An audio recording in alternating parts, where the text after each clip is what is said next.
Emilio, pues bueno, bienvenido. Gracias. Bienvenidos Gracias. a todos. Vamos a dar inicio a una charla sobre historia de México, el cual, como ya lo hemos dicho en ocasiones anteriores, es un evento realizado por Pilares, un programa del gobierno de la Ciudad de México, sobre este ciclo de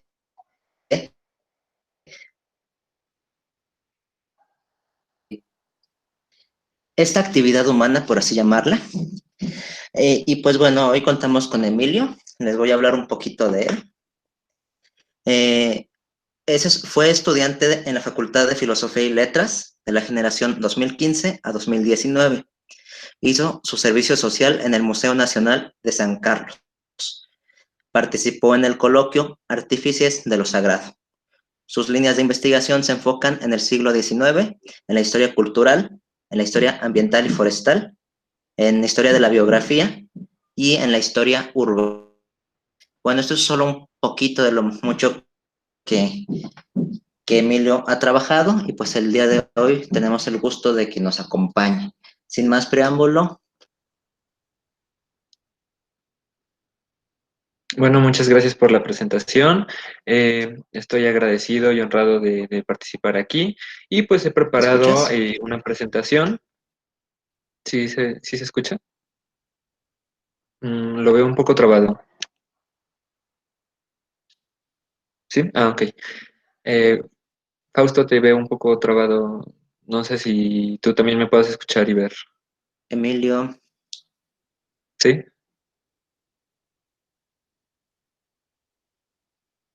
Bueno, ¿sí se escucha? Las demás me pueden escuchar. Yo Si sí te quieren en el escucho chat pueden poner. todo bien. ¿Sí? Sí. Ah. Sí, te escuchas muy bien, Dani. Ah, ok, ok, excelente. Así es que el compañero Fausto se me trabó y pues ahí yo creí que había colapsado mi computadora. Pero bueno, entonces proseguiré a compartirles la presentación y bueno, vamos a poner la presentación de PowerPoint. Ok, muy bien. Entonces, el tema que voy a tratar es la masonería durante el Segundo Imperio Mexicano. Es un periodo un poco breve en la historia de México, pero es bastante curioso. Está en el siglo XIX, un siglo muy romántico, y pues comenzaremos viendo aquí qué es la masonería, ¿no? A muchas personas les suena como los Illuminati, como una cosa muy extraña, ¿no? Como incluso a motivo de burla dicen que como si fueran una especie como de alienígenas eh, que se meten al control político, ¿no? Pero no, nada de eso, ¿no?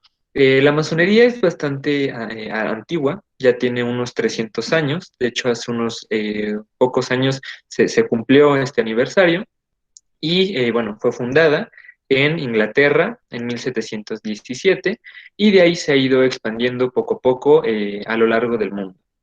Estos masones comenzaron como un gremio de constructores, o también conocidos como albañiles, que pues se dedicaban a la edificación de grandes edificios religiosos y también poco a poco de otra índole en la Europa de la Edad Contemporánea y un poco más atrás, ¿no? Hoy en día la masonería son básicamente sociedades secretas, una de las tantas sociedades que existen, y es muy diversa.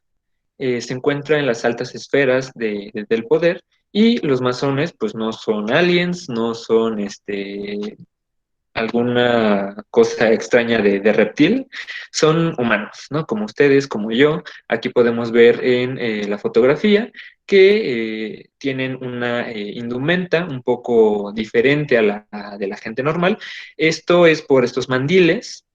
Hacen referencia a los mandiles que usaban justamente estos constructores para que al momento de picar piedras no reciban algún daño, por lo que se nota la evolución paulatina en la vestimenta de los masones. Entonces, ¿cómo es que llegó la masonería hasta México? para ver un poco de cómo es que desde Inglaterra pasamos al tema mexicano. Y pues bueno, para fundar una logia se necesita mínimo 4 masones, ¿no? Estos hermanos que se van a reunir para fundar logias, y distintas logias van a fundar una dieta, la Gran Dieta, y poco a poco se van a ir expandiendo a través de otros países. Entonces tenemos que la masonería comienza en el mundo de Inglaterra, el mundo, la cultura anglófila, y vemos que estas logias masónicas comienzan a llegar desde una temprana edad, desde Inglaterra hacia los dominios británicos en América. Llegan a Norteamérica, sobre todo la parte que hoy en día es los Estados Unidos, llegan a las en ese entonces 13 colonias, y también llegan a las islas caribeñas. La Habana, que fue tomada por los ingleses durante un breve tiempo, también comienza a tener influencia masónica, llega a las Bahamas, a Jamaica, a Belice, y poco a poco, si nos damos cuenta en el mapa que se encuentra en el lado superior derecho, las partes que están en amarillo son las posesiones inglesas en América Central y el Caribe, por lo que poco a poco comienza a permear la masonería, y posteriormente va a traspasar a los virreinatos americanos. Recordemos que España y el Reino Unido han sido enemigos desde hace muchísimos siglos, y justamente los masones ingleses procuraban ingresar a estos virreinatos americanos para posteriormente agraviar a la corona española. Es por eso que varios masones como Miguel Hidalgo, Allende, La Corregidora, etcétera, comienzan a participar en estas independencias iberoamericanas, y posteriormente surgen varios países, ¿no? Nos damos cuenta que de aquí, de las islas británicas, pasó al septentrión americano, y de Norteamérica poco a poco se fue extendiendo a lo que hoy en día es México, Centroamérica, Sudamérica y el resto del continente. Entonces, eh, voy a mencionar un poco los antecedentes de este imperio mexicano para ver cómo es que se llega. Pues este imperio es el segundo. El primer imperio surge desde 1821, y en 1822 se nombra a un emperador, un militar que participó en esta guerra de independencia, Agustín de Iturbide, que duró menos de un año en el trono porque es derrocado por el general Antonio López de Santana, y se instaura una república en México. Esta república va a durar desde el 24 hasta el 64, pero desde tiempo antes comienza a tener varios problemas internos y externos. Y en esta guerra civil mexicana, conocida también como Guerra de Reforma o Guerra de los 3 años, bueno, va a ser desde 1858 hasta 1861, y va a ser un conflicto entre dos facciones divergentes. Van a estar por así decirlo, del lado izquierdo, los liberales, cuyas convicciones son ser republicanos, y del lado derecho van a estar los conservadores, que en su mayoría van a ser monárquicos. Ellos van a anhelar ese pasado glorioso de los virreinatos de la corona española, y van a querer instaurar en México una monarquía. Entonces, las leyes de reforma proclamadas durante el gobierno de Ignacio Comonfort en 1856 van a dar pie a que se elabore una constitución, que sería la tercera constitución mexicana, la Constitución Política de 1857. Sin embargo, los conservadores, apoyados por la Iglesia, van a dar un golpe de Estado a través del Plan de Tacubaya, con el cual van a desconocer el gobierno liberal, van a desconocer la Constitución, y comenzará esta guerra civil.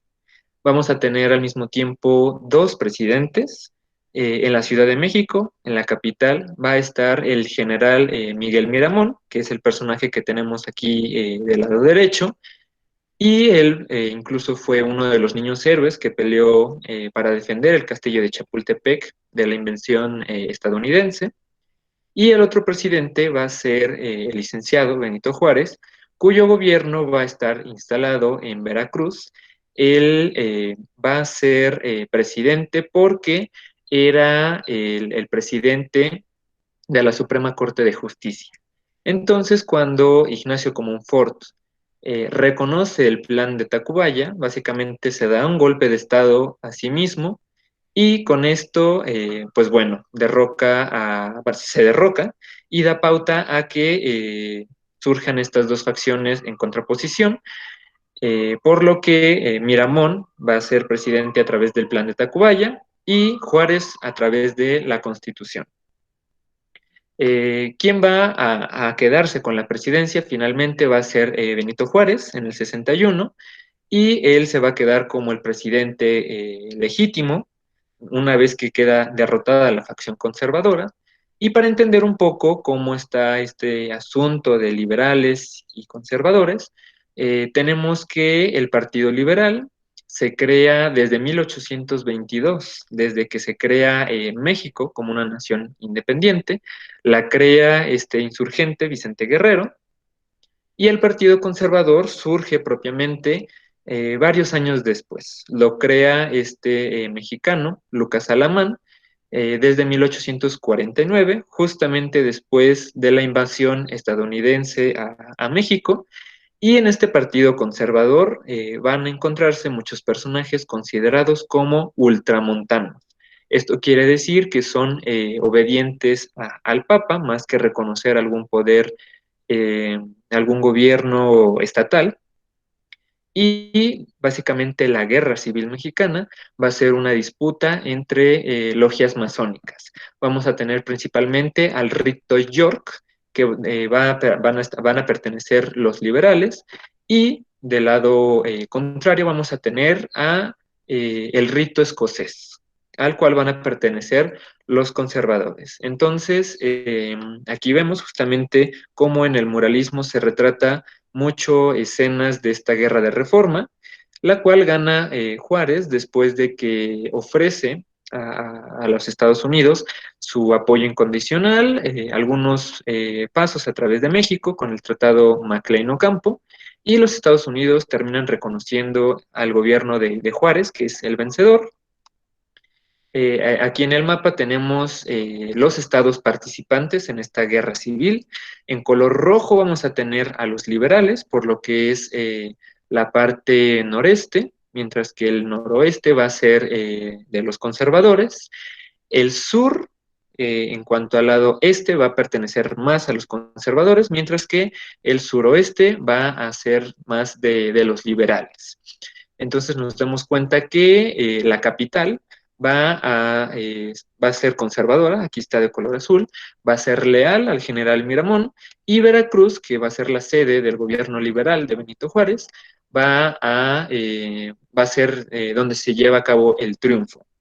Juárez regresa a la capital ya como el presidente, pero pues después de una guerra civil, la economía mexicana queda bastante mermada, por lo que deja de pagar la deuda externa, lo cual da hincapié a que llegue la segunda intervención francesa, y pues llegan tres naciones bastante poderosas de Europa: el Reino Unido de la Gran Bretaña, el Reino de España y el segundo imperio francés encabezado por Napoleón III. Juntos llegan al puerto de Veracruz exigiendo que se pague la deuda externa que Juárez había dejado de pagar, ¿no? Ya que México no tenía solvencia económica en ese entonces, y pues Juárez pide una prórroga, obviamente pagando más intereses. Los británicos y los españoles acceden, pero quienes no fueron los franceses. Aquí el emperador francés, Napoleón III, tenía intenciones de expandirse en el septentrión americano. Justamente se da cuenta que los Estados Unidos están teniendo un auge bastante importante y necesitan ser frenados. Aquí los estadounidenses se encuentran igualmente en una guerra civil, la famosa guerra de secesión, los esclavistas del sur contra los capitalistas del norte. Por lo que los estadounidenses no pueden defender su doctrina Monroe de América para los americanos y pues tienen que limitarse a ver nada más cómo se llevan estos acontecimientos, este intervencionismo europeo. Y bueno, Napoleón lo que quería hacer era derrocar al gobierno republicano de México para instaurar una monarquía afín a Francia y de ahí poder brincarse a los Estados Unidos. Entonces, ¿qué es lo que hace el gobierno de Benito Juárez? Resistir todo lo que se pueda. Se da la famosa batalla del 5 de mayo, en la que, bueno, si regresamos al mapa de la guerra civil, Puebla es conservadora. Sin embargo, los franceses atraviesan Veracruz, llegan a Puebla, y los conservadores se dan cuenta que la ciudad, bueno, va a ser sede de una batalla, por lo que se van. Dejan que el gobierno liberal ocupe Puebla y se desarrolla esta batalla en la que se derrota el avance del ejército francés. Sin embargo, se pierde la guerra, ¿no? Los franceses entran hasta la capital y Benito Juárez toma el archivo, toma el tesoro, toma el gobierno y se va. El gobierno republicano no cede, no es derrotado, simple y llanamente se va. Aquí vemos la caravana de Juárez que va hacia el norte buscando refugio en los Estados Unidos y en los estados liberales, por lo que el gobierno republicano se convierte en una república errante.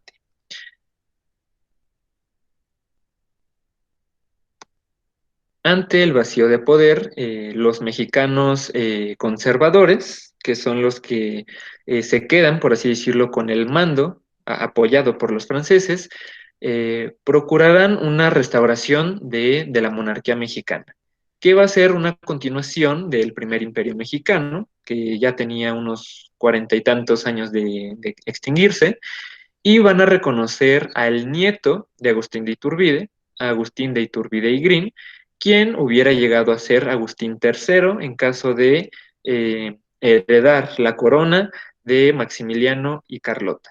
Entonces, ¿cómo es que llega Maximiliano a México? Pues bueno, una junta de notables llegan esta comisión al Imperio Austriaco. Dentro de este grupo se encontraba Juan Nepomuceno Almonte, que es hijo de Morelos, y pues le va a solicitar al archiduque Maximiliano de Habsburgo que venga a México a gobernar.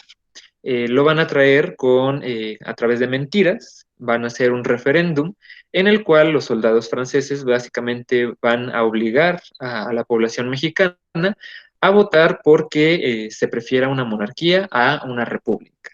Maximiliano no tenía muchas ganas de venir, él era feliz estando en su castillo en Miramar, allá en Italia, pero su esposa, Carlota, le solicita que acepte la corona de México y terminan embarcándose a México. Entonces, esta aventura mexicana planean que les salga bien. Entonces, tenemos aquí que antes de llegar a México, llegan en una fragata conocida como la Novara a el Vaticano. Se entrevistan con el sumo pontífice y aquí la Iglesia Católica, aliada de los conservadores, tiene ciertos intereses en este imperio mexicano. Lo que procura el Papa en turno, Pío IX, es que se desconozca la Constitución de 1857, que esta República Mexicana caiga, que las leyes de reforma no se promulguen y así poder recuperar todo su poder, todo el privilegio, los terrenos de la iglesia que le habían quitado estas leyes y publica una encíclica papal, bueno, de hecho varias, la Quanta Cura, y sobre todo la Syllabus Errorum. Esto quiere decir estos errores, estos pecados de esta época, considerados como una herejía. Básicamente, el Papa amenaza a todos los políticos mexicanos que acepten las leyes de reforma. Considera que es una aberración que el Estado lleve las cuentas de los orfanatos, de los hospitales, de las escuelas, de los panteones, y que el matrimonio civil no debería proceder, sino que la Iglesia controle nuevamente todos los aspectos de la vida pública. Amenaza de excomulgar a todos aquellos que acepten estas leyes, y aquí el Papa se va a promulgar en contra de la masonería. Se dan cuenta de estos grupos secretos que procuran crear leyes para la liberación de la ciudadanía, y aquí la Iglesia Católica va a crear un grupo divergente, conocidos como los Caballeros de Colón, que se van a encargar de luchar en contra de los masones. Entonces aquí tenemos que México va a transformar su división política, se van a convertir en varios departamentos. Pareciera una división más justa, sin estados tan grandes o tan pequeños, y en su mayoría estos departamentos van a ser controlados por el ejército francés y por el ejército mexicano conservador.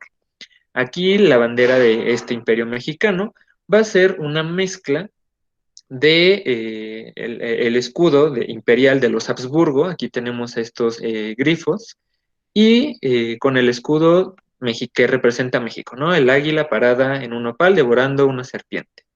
Aquí la forma de gobierno de este imperio pasaría de ser de una república federal, democrática y representativa, a una monarquía hereditaria, en la cual el gobernante va a ser forzosamente un príncipe católico.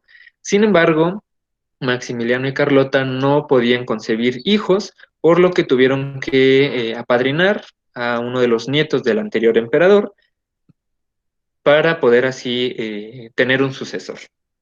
Entonces, antes de llegar aquí a México, vamos a tener el Tratado de Miramar, que es un tratado celebrado entre Maximiliano de Habsburgo y Napoleón III. Aquí las tropas francesas van a asegurarse de consolidar el imperio mexicano a cambio de dinero. México se convertiría primero en un estado satélite del imperio francés, que ayudaría a las tropas francesas a llegar a los Estados Unidos, y a cambio mantendrían a Maximiliano en el trono, y este emperador pagaría por mantener al ejército francés. Sin embargo, el líder, el general francés a cargo de las operaciones, François Achilles Bazaine, va a ponerle el pie a Maximiliano para que no se cree un ejército imperial mexicano y así se tenga que depender constantemente de las tropas francesas. Esto va a provocar poco a poco que los republicanos continúen su avanzada en contra de los monárquicos. Y aquí los jefes de Estado van a ser, Fernando Maximiliano de Habsburgo, quien por nacer en Austria va a tener el título de archiduque. Cuando Austria anexa a varias partes de lo que hoy en día es Italia, lo van a nombrar virrey de Lombardo-Venecia, y finalmente va a aceptar la corona mexicana y va a convertirse en emperador de México. Él tiene descendencia germana, él hablaba alemán, también aprendió español, y pues su familia va a ser los Habsburgo, esta familia igual alemana, que pues van a residir en Austria. Del otro lado tenemos a su esposa, la princesa de Bélgica, hija de Leopoldo I, el primer rey de los belgas, y bueno, su nombre es bastante largo, pero lo podemos conocer como Carlota Media. Ella también va a ser emperatriz de México, y al darse cuenta de la precaria situación de México van a emplear de sus propios fondos, ya que los belgas tenían bastante dinero, también los Habsburgo, y ellos van a comenzar a invertir en México debido a la precariedad de la situación económica. La pareja imperial llega a México en 1864, llegan en la Novara, la fragata del emperador. En Veracruz van a tener una recepción fría. Sin embargo, cuando entran a Puebla y a la Ciudad de México, van a tener una recepción más cálida. Ahí van a ser bien recibidos, les van a abrir las puertas con arcos del triunfo, ya que esos estados pertenecían más al bando conservador, al rito escocés, ¿no? Estos mexicanos monárquicos, que en su mayoría eran conservadores, van a apoyar esta intervención francesa, Y también van a llegar unos cuantos soldados austriacos y belgas que van a asegurar la protección de los emperadores. Aquí, pues este referéndum que se había hecho antes de traer a Maximiliano y Carlota, básicamente fue manipulado, por lo que ellos van a ser traídos con mentiras. Desde que llegan, Maximiliano y Carlota van a demostrar que sus políticas son completamente liberales. Van a reconocer las leyes de reforma, o sea que todo lo que hicieron los liberales se va a quedar, van a ser leyes juradas por la monarquía mexicana, van a meter a liberales al gobierno, al gabinete. Maximiliano tenía pues como su estandarte la frase de equidad en la justicia. Por lo que aquí los conservadores se comienzan a molestar que ellos no tienen exclusividad en el gobierno, e incluso conservadores acérrimos como Miguel Miramón, que había perdido la guerra de reforma, lo va a mandar Maximiliano a estudiar el arte de la guerra, cómo ensamblar cañones y demás en Alemania, por lo que de cierta forma lo va a mandar al exilio para que no estorbe en la forma de gobierno del emperador. Y Carlota va a hacer una acérrima crítica a la iglesia mexicana. Se percata que los sacerdotes no están interesados en los asuntos espirituales, en la salvación del alma, sino más por los asuntos políticos, los asuntos terrenales de la iglesia, y aquí van a hacer varias críticas a estos sacerdotes. No van a proteger ningún privilegio del clero, y no les van a regresar sus propiedades, por lo que no cumplen con las expectativas ni del Papa ni del emperador francés. Entonces aquí Maximiliano y Carlota eh, no son del agrado de estos personajes que intentaban manipular la situación en México. Por lo que aquí los emperadores van a comenzar a aborrecer un poco al clero mexicano y lo van a buscar reformar. Entonces la corona va a estar un poco peleada con la iglesia. En cuanto a si Maximiliano era masón o no, realmente no está suficientemente claro. Se dice que pertenecía a la Orden de los Rosacruz, lo cual, bueno, se cree que podría pertenecer a el rito francés, que sería el séptimo grado, el último que se puede alcanzar, o que pertenecía al rito escocés antiguo y aceptado, que era el grado 18, que pertenecía al grado 18, y este rito conservador era mexicano, también mezclado un poco con los franceses. Un año después, en el 65, pues acaba la Guerra Civil estadounidense, y cuando Abraham Lincoln, después de reconocer a Juárez como presidente, es asesinado, pues muchos países en América no reconocen este imperio mexicano, a excepción de Guatemala, y la mayoría de las naciones europeas sí reconocen a Maximiliano como el gobernante de México. Aquí los emperadores, desde que llegan, comienzan a embellecer México, construyen el Paseo de la Emperatriz, que hoy en día es el Paseo de la Reforma, para conectar el castillo de Chapultepec, al cual llamaron Castillo de Miravalle, con el Palacio Nacional, antes llamado Palacio Imperial en esta época. Embellecen la Alameda Central, de hecho varias de las estatuas que se encuentran en ella fueron donadas por Carlota y todavía las podemos apreciar. Maximiliano no era muy adepto a gobernar. Carlota sí tenía más ese animal político desarrollado. Maximiliano era más fanático de ir a cazar mariposas, de ir a Morelos, a conocer varias partes del imperio. Carlota aquí es la primera y la única mujer que ha gobernado México. Ella se convierte en la regente del imperio cuando su esposo no está. Carlota también realizó varios viajes a Yucatán, tratando de convencer a los países centroamericanos de regresar a ser parte de México, e incluso ella fue a Tepito para probar el pulque y conocer un poco más la cultura de los mexicanos.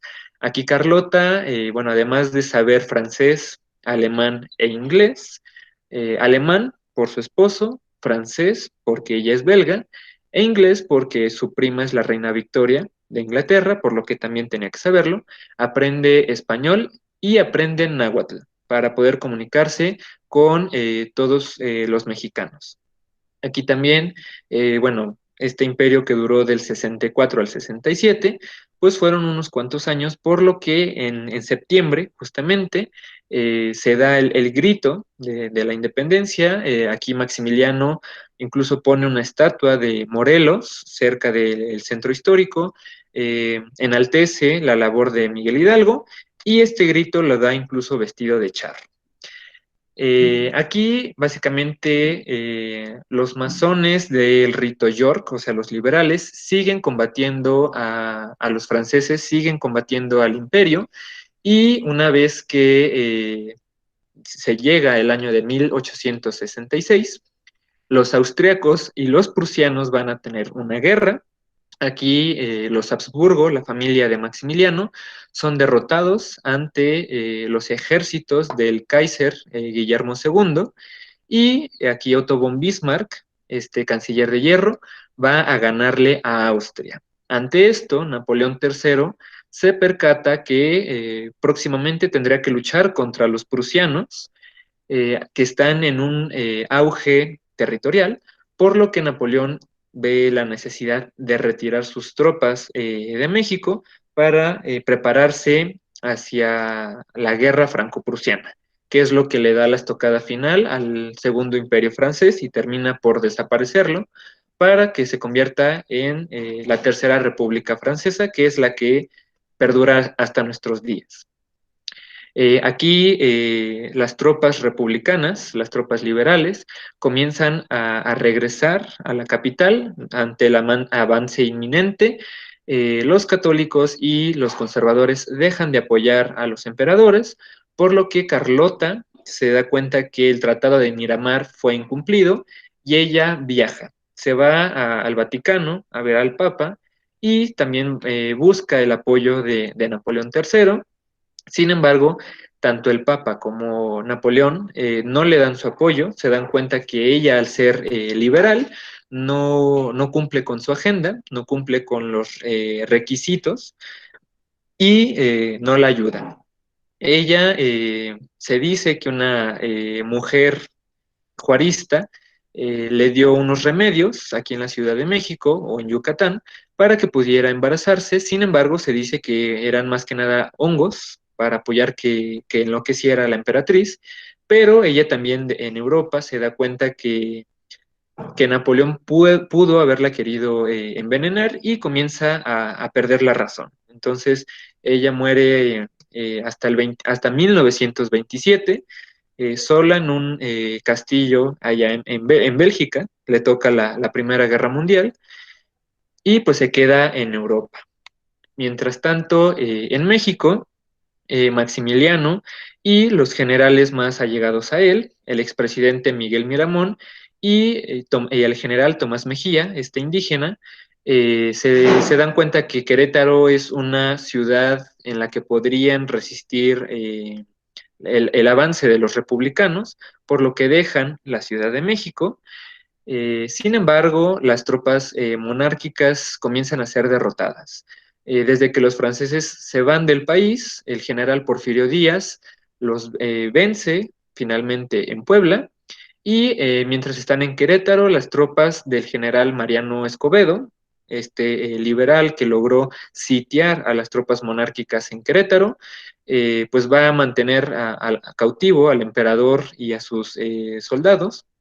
Finalmente van a ser traicionados por el coronel López, y van a ser derrotados.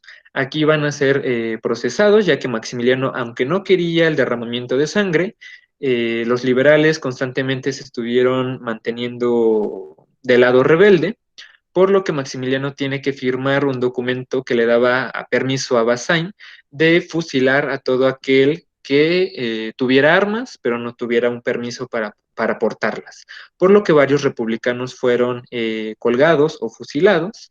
Y finalmente se dice que aunque Maximiliano aparentemente era masón, al igual que Benito Juárez, bueno, aquí hay dos teorías.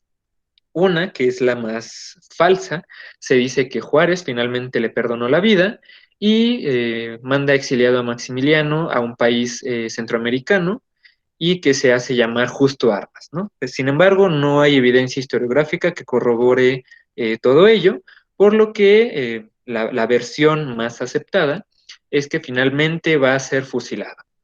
Maximiliano muere sin rencores, muere solicitando que no se le recuerde con odios, y pues bueno, este extraño personaje de la historia de México finalmente es fusilado en el Cerro de las Campanas junto a estos generales, Miguel Miramón y Tomás Mejía, a pesar de que a Juárez le rogaron incluso Víctor Hugo, el escritor de Los Miserables, y finalmente, pues Juárez regresa a la capital, se restaura la República, o también podría decirse que es un segundo periodo republicano.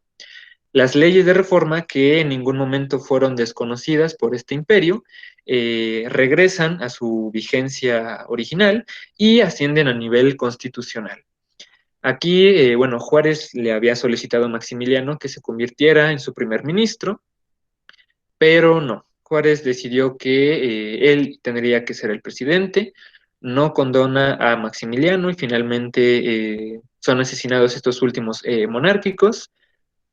Y aquí surge esta famosa frase de él, de entre los individuos como entre las naciones, el respeto al derecho ajeno es la paz. Con esto da a entender, le da un mensaje a los europeos de que la soberanía de México se tiene que respetar, no se tiene que intervenir de ningún modo, y pues los europeos nos vieron a los mexicanos como salvajes durante un tiempo, pero pues eso ya cambió después de la Primera Guerra Mundial. Entonces, ese fue el fin de este Segundo Imperio Mexicano, que duró desde el 64 hasta el 67, y finalmente, con el regreso de Juárez, también se da el regreso de los masones a el poder en México. Un poco la bibliografía que les recomiendo sería la siguiente bueno, la encíclica papal Quanta Cura y Syllabus Errorum del Papa Pío Pío IX, y este libro que habla bastante bien acerca de la historia de Maximiliano. Ok, Muy bien, ¿me escucho bien? sí, ahora sí ya. Perfecto, es que se me cayó el internet hace un rato, a ver si no vuelve a pasar. Pero bueno, una disculpa y una disculpa a los que nos acompañan. En este momento vamos a iniciar la interacción con el público. Les pido que para participar hay dos modalidades. La primera, que escriban su pregunta aquí en el chat, o bien la segunda es que por el chat pidan la palabra. Entonces, pues a ver quién se anima, quién gusta participar. Preguntas, comentarios, lo que gusten, todo es bienvenido.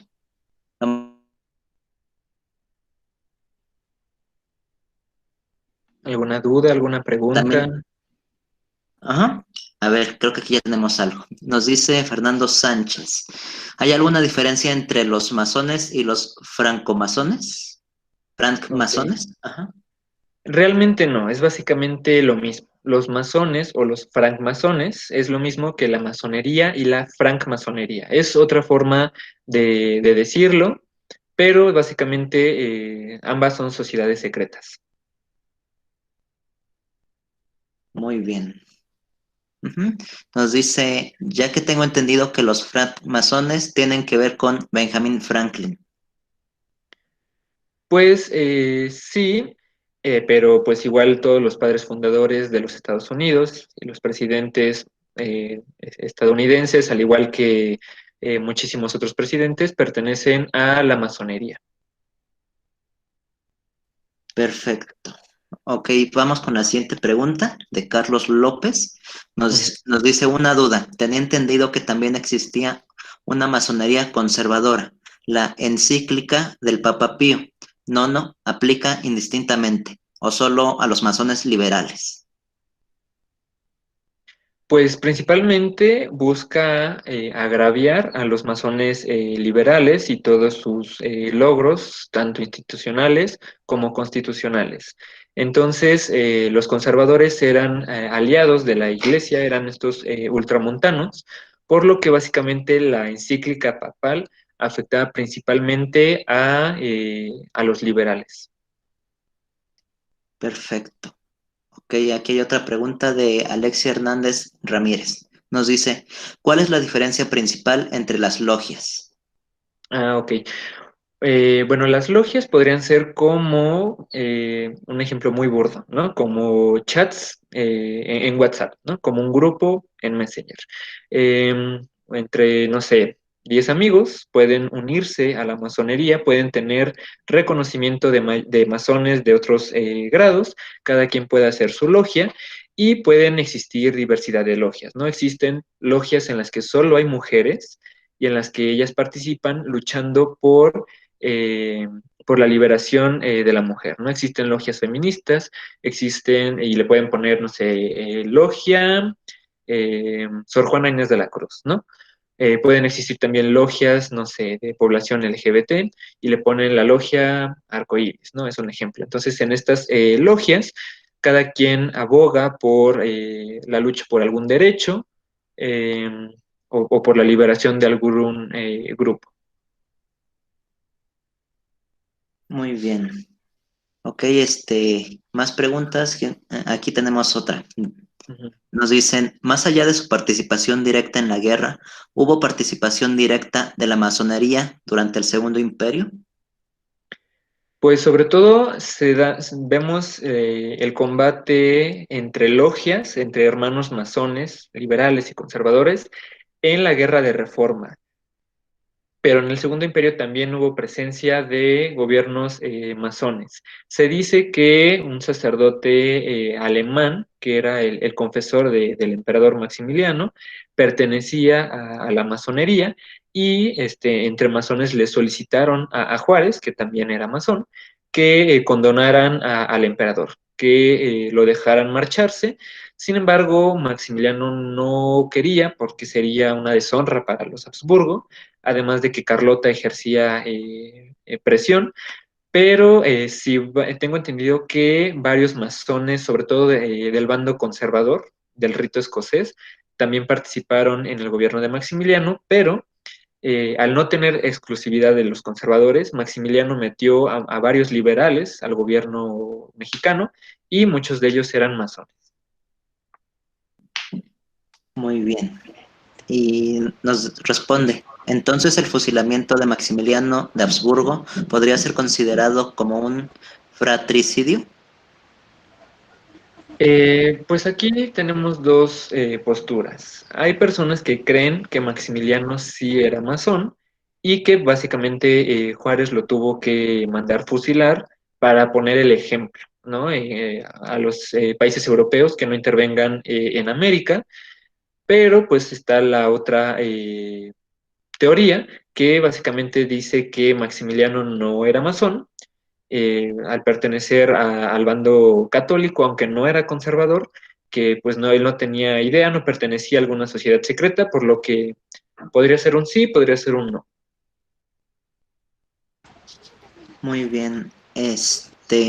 Nos preguntan aquí, se comenta que existía un templo masón en el Palacio Nacional en la época de Juárez. ¿Qué hay de cierto en esto?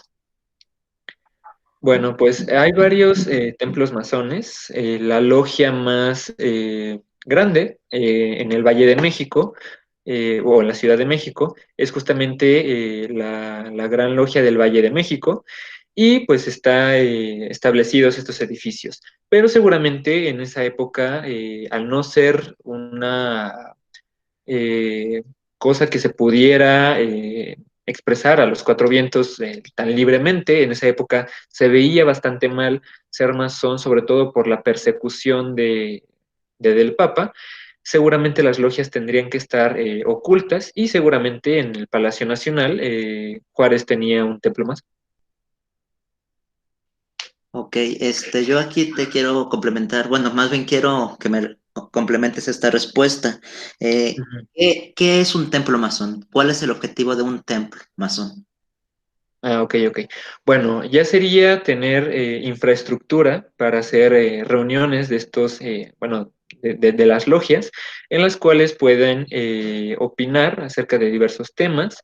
Tengo entendido que dejan ciertas tareas, un poco como de investigación, estudiar sobre lógica, estudiar filosofía, estudiar diversas ciencias humanas, ciencias sociales, y discutirlas en este grupo. Entonces, básicamente, los templos no son tanto como las religiones, ¿no? Pero sí, periódicamente se reúnen los masones para discutir acerca de poesía, filosofía o cualquier otro tema en estos lugares. Perfecto, sí, porque como que el término templo Suena un no me poco... cuadraba, ajá. Exacto. Ok, ¿quién más gusta participar? Veo que ahora sí ha habido bastante participación. A ver quién más se anima. Más preguntas, Yo, comentarios. Adelante, adelante, Lilia. eh, ¿qué beneficios trajo o trae o ha tenido la masonería para el México? Porque en realidad se oye que eran tan independientes y tan encerrados que pues no sé si haya habido un beneficio a nivel territorio en México. Ah, ok, ok. Pues básicamente en esa época, elegir el bando de Maximiliano es elegir Europa como, como la civilización a elegir, ¿no? Como el camino a llevar. Y elegir el bando de Benito Juárez sería elegir a los Estados Unidos como la civilización, como la cultura, el modelo a seguir, ¿no? Cuando vinieron estos franceses, trajeron con ellos pues apoyo de las logias, los emperadores desde Napoleón I, se buscaba dominar políticamente con la masonería, ¿no? Entonces, básicamente, los aportes que hizo la masonería a México en materia de las leyes de reforma fue justamente reformar la situación de México, que México todavía se parecía más a la Nueva España que al México que conocemos hoy en día, ¿no? Si hoy en día nos podemos casar por la iglesia, digo, por el civil, ir a una escuela laica, divorciarse, que te entierren en cualquier panteón, eh, básicamente todos los artículos y derechos de los que gozamos en la Constitución, que de hecho las constituciones son algo elaborado por los masones, es para ponerle un freno al poder absoluto, es básicamente las aportaciones de la masonería, ¿no? La masonería lo que busca en este sentido es otorgarle a la ciudadanía derechos, libertades, claro, también mantener ciertas obligaciones y es desprenderse de ese pasado tan religioso que se vivía en la Nueva España, ¿no? Entonces, básicamente, la masonería desde épocas antes de la independencia buscaba el ir poco a poco separando de este conservadurismo, ¿no? A la Inquisición y demás instituciones en los que la religión pudiera meter sus manos en el Estado, separarlas. Básicamente, los triunfos de la masonería fue eso, ¿no? Volver laica la forma de gobernar, que el Estado ocupara el lugar de la iglesia. O sea que eran como los vigilantes de que todo marchara en paz y pues que el gobierno hiciera lo que debería de hacer, pues. De cierta forma, buscar que las instituciones otorguen libertades a la gente y así poder convivir de una forma diferente, ¿no? Básicamente en esta época fue reformar la forma de gobierno y sí como, pues no tanto vigilantes, pero sí estar al pendiente de que se lleve a cabo el cumplimiento de los derechos. Gracias. Por nada. Muy bien. ¿Alguien más gusta participar? Todavía nos quedan más o menos 6 o 7 minutos, por si hay todavía más preguntas. Ok, por lo pronto en lo que alguien se anima, Emilio, te quería preguntar algo, más bien Sí, un claro. comentario. Me acuerdo que incluso yo en la secundaria se me explicaba esta teoría, no sé si se le pueda llamar teoría, no había sido fusilado, lo que ya conocemos de que debido a que era masón, Que no es el lo Fidel. habían, ajá, entonces, incluso tengo amigos historiadores allá en Centroamérica que sí sostienen mucho esta teoría, Ujú. pero tú nos comentas que no hay como tal sustento. ¿Podrías, No. hablarnos un poquito al respecto? Ah, claro, claro, claro. Bueno, yo también considero que Maximiliano sí fue fusilado. Se dice que sus ojos, bueno, se los sacaron, que eran unos ojos azules muy bonitos y pues se los extirparon, ¿no? También le sacaron el corazón, le cortaron las barbas. Entonces, básicamente el cuerpo fue sacarle todo lo posible. Ni siquiera cabía en el ataúd, en el sarcófago. Me parece que de camino a Veracruz se les cayó 2 veces, por lo que el cuerpo pues, del emperador sufrió bastante, ¿no? Hay crónicas que explican justamente todo eso. Maximiliano tiene su máscara mortuoria, se encuentra en el Museo de las Intervenciones, en Churubusco, y incluso hay fotografías de Maximiliano muerto y se reconoce su figura, nos damos cuenta que sí es él, y pues se dice que el cadáver llegó hasta Austria y que su madre, Sofía de Baviera, no lo reconoció, dijo que no era su hijo, porque obviamente llegó muy maltratado el cadáver, ¿no?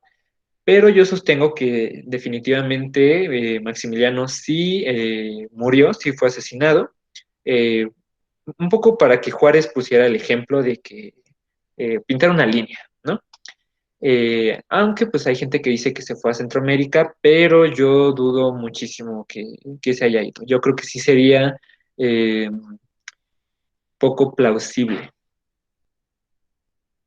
Sí, sí, yo igual pienso lo mismo, nada más que yo siento que más que nada lo que buscan con este tipo de interpretaciones es como sacarle provecho a los pequeños vacíos historiográficos que existen, como que tratan de unir cabos de forma muy forzada, y pues yo igual no concuerdo esta idea de que haya escapado a Centroamérica, no lo veo posible, yo tampoco. Pero bueno, vamos a ver, ¿hay un último comentario, una última pregunta? ¿Alguien que quiera felicitar al ponente? También es válido. A ver si alguien se anima, una última persona.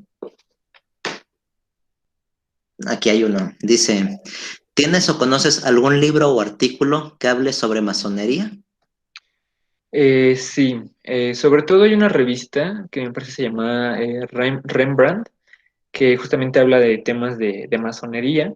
Y bueno, en Filosofía y Letras, donde yo estudié, hay un curso que brinda el doctor Carlos Moreno, que él es experto en la masonería. Entonces, eh, también tengo bibliografía, sobre todo, bueno, yo me basé para hacer esta presentación en todas las encíclicas que usó la Iglesia para atacar a la masonería, pero sí, se puede consultar acerca de los manuales masones, los saludos, su historia, ya no es algo que se mantenga en secreto, y en las librerías y en internet se pueden conseguir.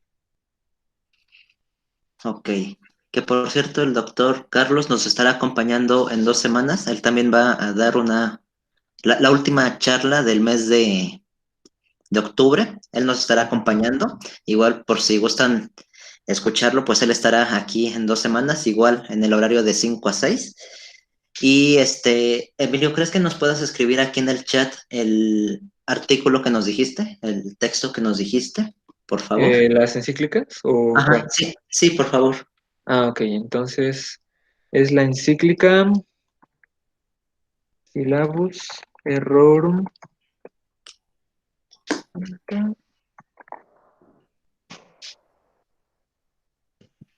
Esas son las científicas. Ok. Aquí ya para que lo tengan a la mano. Nos dice Edith, felicidades Emilio, estuvo muy interesante tu charla. Una precisión, a la fecha no existe evidencia documental que confirme la pertenencia de Hidalgo, Allende, Morelos y la corregidora en la masonería, por lo cual no puede confirmarse de manera efectiva que hayan sido masones.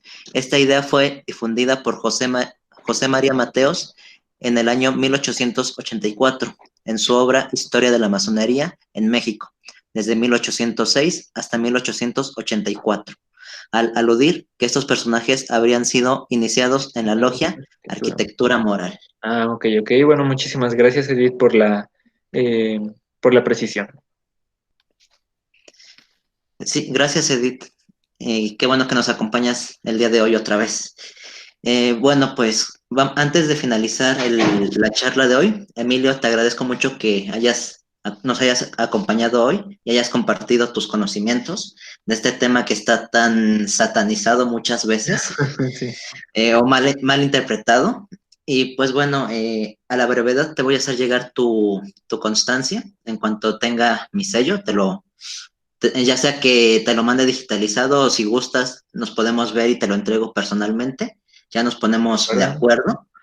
Y para las personas que nos acompañan, que también quieren su constancia, pero como asistentes, les pido de favor que me dejen aquí su nombre completo y su correo electrónico para pasar la lista del día de hoy. Si alguna de las personas que hoy nos acompañan por primera vez también quiere esta constancia de asistencia, igual se las puedo proporcionar. Igual necesito que me dejen su nombre completo y su correo electrónico y que entreguen un reporte de la que fue la primera charla sobre masonería, la cual la cual impartió esta Edith. Aquí en el chat les voy a dejar el enlace de la primera charla.